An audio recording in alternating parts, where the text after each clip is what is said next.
Assalamualaikum warahmatullahi wabarakatuh. Di sini kami akan menjelaskan hasil diskusi kami terkait implementasi pembelajaran dalam UBD pada sumber belajar. Topik 6 ruang kolaborasi pada mata kuliah, perancangan dan pengembangan kurikulum. Sebelumnya, perkenalkan terlebih dahulu kami dari kelompok 7 yang beranggotakan 1. Saya sendiri Maharena Sofiana Putri, 2. Marlina Rizky, 3. Nurin Ainani Arifah, dan yang keempat Wilis Erila Citra. Selanjutnya pada kasus pertama ada 2 ilustrasi. Ilustrasi pertama, buku teks atau buku pegangan berfungsi sebagai salah satu sumber daya rujukan untuk dikaji sebagai landasan desain pembelajaran dengan tujuan yang spesifik dan hasil pembelajaran. Dan pada ilustrasi kedua, buku teks atau buku pegangan adalah silabus atau penuntun seluruh kegiatan pembelajaran. Tidak ada tujuan eksplisit di luar buku teks yang digunakan. Selanjutnya, pertanyaan 1 pada kasus 1. Ilustrasi mana yang sering Anda lakukan, 1 atau 2? Dan mengapa kelompok Anda memilih ilustrasi tersebut? Jelaskan. Ilustrasi yang sering kelompok kami gunakan yaitu ilustrasi 1. Hal tersebut karena pengertian dari segi bahasa, buku teks juga dikenal sebagai buku pegangan yang berarti sebagai pedoman rujukan dalam pembelajaran. Buku teks menyediakan informasi yang terstruktur dan mendalam tentang materi tertentu, serta dapat membantu guru dan peserta didik dalam proses pembelajarannya. Dengan menggunakan buku teks, guru dapat merancang pembelajaran yang sesuai dengan kurikulum dan peserta didik dapat memperdalam pemahaman mereka tentang materi pembelajaran. Selanjutnya, pertanyaan 2 pada kasus 1. Ilustrasi mana yang menurut Anda cocok dan sesuai untuk peserta didik kekinian? Jelaskan. Menurut kelompok kami, ilustrasi yang sesuai dan cocok dengan peserta didik masa kini yaitu ilustrasi 1 yang menunjukkan 3 kata kunci, yaitu yang pertama, sebagai rujukan dan landasan dalam pembelajaran. Kedua, terdapat tujuan yang spesifik. Kemudian yang ketiga, memuat hasil belajar.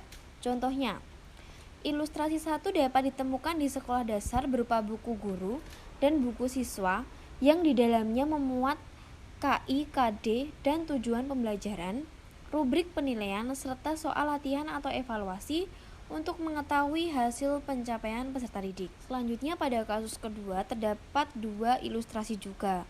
Pada ilustrasi yang pertama, hasil belajar yang diinginkan membutuhkan penilaian unjuk kerja yang bersumber dari keilmuan sebagai konten buku teks.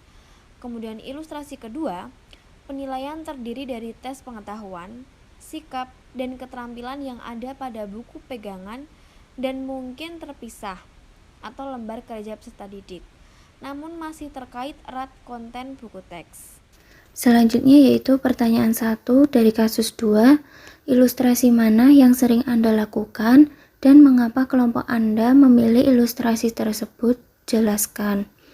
Ilustrasi yang sering kelompok kami gunakan yaitu ilustrasi 2, karena penilaian hasil belajar peserta didik dari jenjang pendidikan dasar sampai menengah meliputi aspek pengetahuan, sikap, dan keterampilan.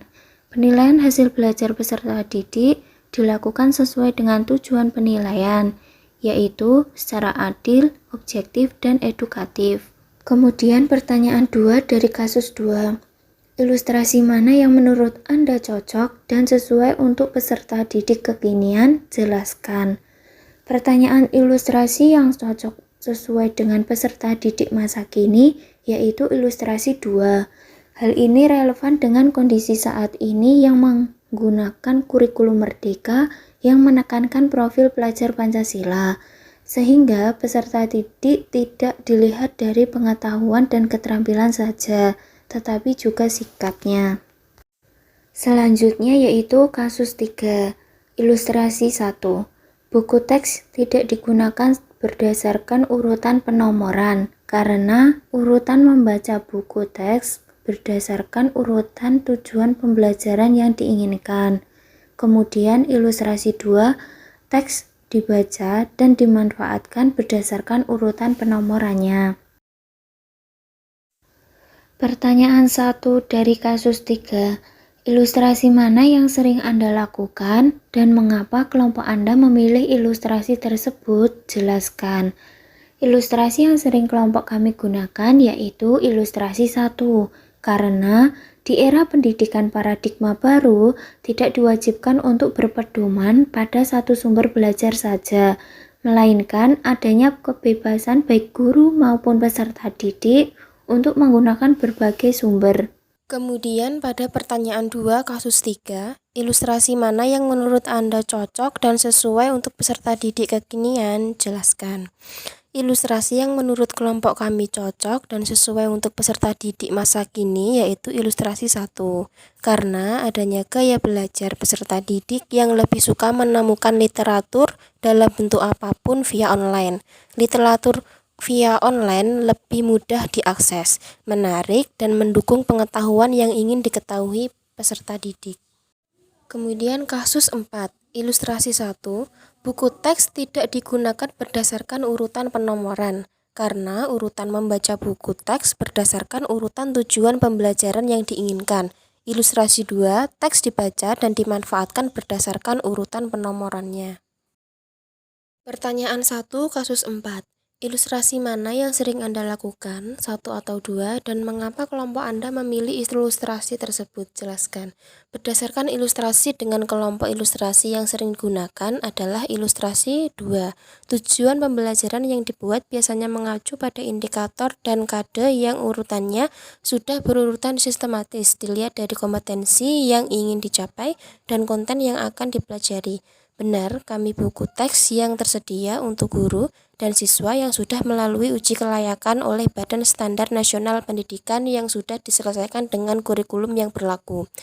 Dan urutan konten materi yang tepat dan sesuai dengan tingkatan berpikir halnya, ini sejalan dengan pernyataan Muslih tahun 2010 bahwa buku teks adalah sebuah buku yang berisi urutan bahan tentang mata pelajaran atau bidang tertentu yang disusun secara sistematis dan telah diseleksi berdasarkan tujuan tertentu, orientasi pembelajaran, dan perkembangan siswa untuk diasimilasikan.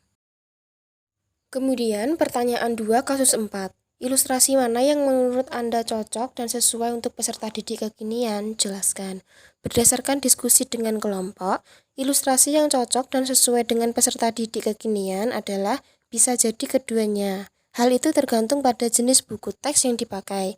Jika menggunakan buku teks yang tersedia di sekolah seperti yang banyak beredar di pasaran, contohnya terbitan Erlangga, biasanya urutannya sudah sesuai dengan kurikulum dan tujuan belajar yang hendak dicapai.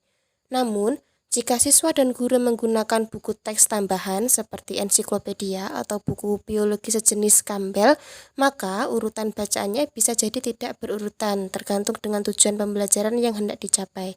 Guru dan siswa boleh menggunakan sumber belajar berupa buku teks maupun asalkan mendukung untuk mencapai tujuan belajar.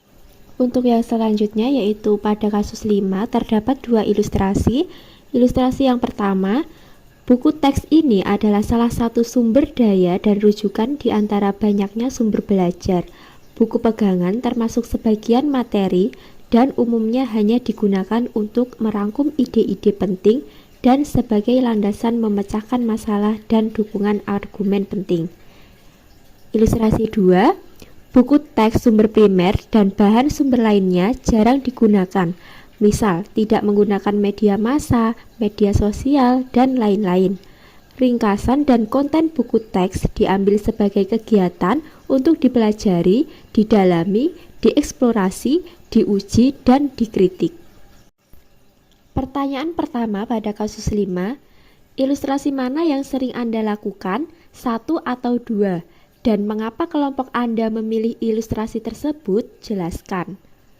Berdasarkan hasil diskusi kelompok, ilustrasi yang sering digunakan adalah ilustrasi 1.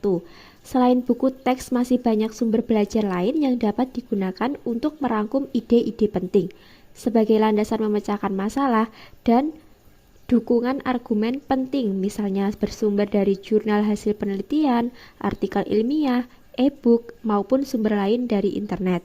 Selain lebih praktis, penggunaan berbagai sumber dari internet juga jauh lebih murah daripada harus membeli buku teks dari penerbit.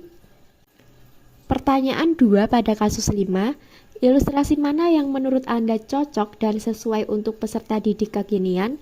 Jelaskan. Ilustrasi yang cocok dan sesuai untuk peserta didik pada saat ini adalah ilustrasi yang pertama. Hal ini dikarenakan peserta didik zaman sekarang merupakan peserta didik generasi 2, di mana mereka tidak dapat terlepas dari ponsel. Mereka lebih suka belajar dari berbagai sumber yang ada di ponsel mereka, misalnya melalui media sosial, e-book, YouTube, dan lain-lain. Dengan banyaknya sumber belajar selain buku teks, mereka dapat lebih leluasa dalam mengeksplor pengetahuan dan keterampilan mereka. Hal ini diharapkan dapat meningkatkan kreativitas dan kemampuan berpikir kritis peserta didik zaman sekarang. Selanjutnya yaitu terdapat kritik atau saran dari kelompok lain, yaitu pada kasus 4 yang menyertakan contoh buku terbitan Erlangga sebagai buku teks dapat disertakan dengan gambar bukunya. Kemudian disertakan alasan mengapa buku tersebut sudah termasuk pada contoh buku teks yang baik dan dapat dijadikan pegangan dalam proses pembelajaran. Sekian penjelasan dari kelompok 7 mengenai implementasi pembelajaran dalam UBD mengenai sumber belajar. Terima kasih. Wassalamualaikum warahmatullahi wabarakatuh.